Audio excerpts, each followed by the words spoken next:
Good morning, folks. Hello. Yes, Mr. Klopp wears glasses. I've actually worn glasses, fun fact, since I was in fifth grade. Um, my dad saw my yearbook one year and he's like, "Oh, like there you are at the beginning of the year. You didn't have glasses." And then they had a collage down in the bottom. And I was like, "Where are you down here?" And I'm like, "Dad, I'm right there. I'm wearing glasses." He's like, "Oh, I didn't know that." Yep. So, fun fact about Mr. Klopp. This morning, I got an email talking about the enzyme worksheet because there wasn't a ton of information there.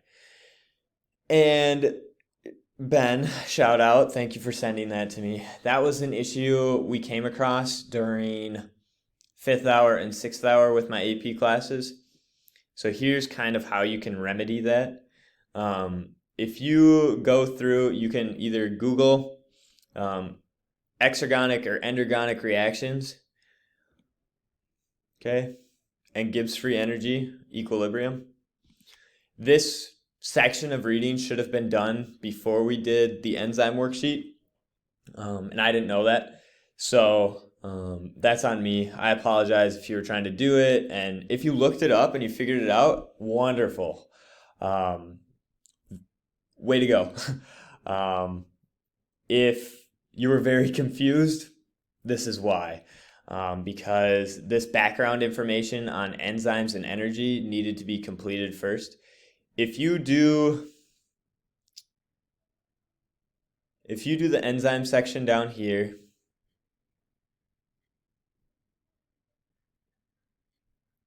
all the way down, salt concentration, this problem right here, this will be part of our lab tomorrow. Excuse me. And we'll get into that a little bit more. So if you stop at like 16, go to page 134, do all this today, and then go back and take a look at your enzyme worksheet, it should make a little bit more sense. All right.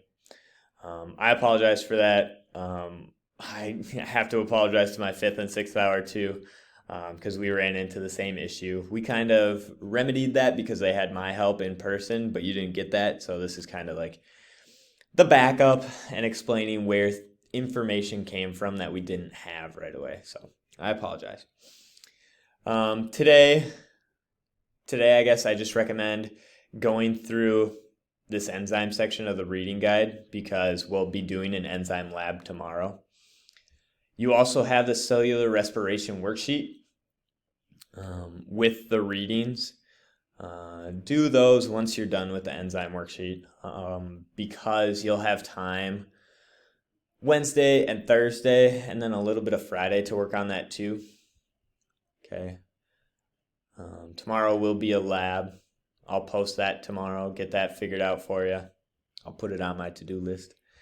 And then you should be good to go. So today, we're going to take a step back and do a section of this reading guide, the enzyme section, in order to get that background information for the enzyme worksheet. Okay. You aren't missing out on anything today.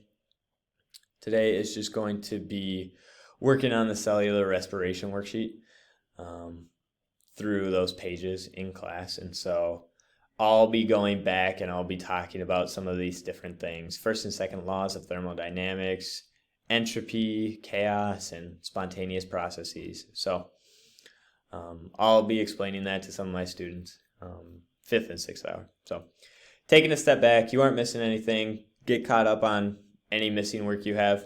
I did grade everyone else's diffusion and osmosis labs last night, so I'll get to yours tonight. I apologize it's taken so long to get there. It took me 4 hours last night, so that's why I'm wearing my glasses, why I'm a little more tired, less high energy. So CHOM's probably going to rate this video at a -2 for energetics. But took me a while last night, but I'll get to yours tonight and get things figured out. So have a great afternoon, everyone. I will see you all in the virtual world soon. Have a good day.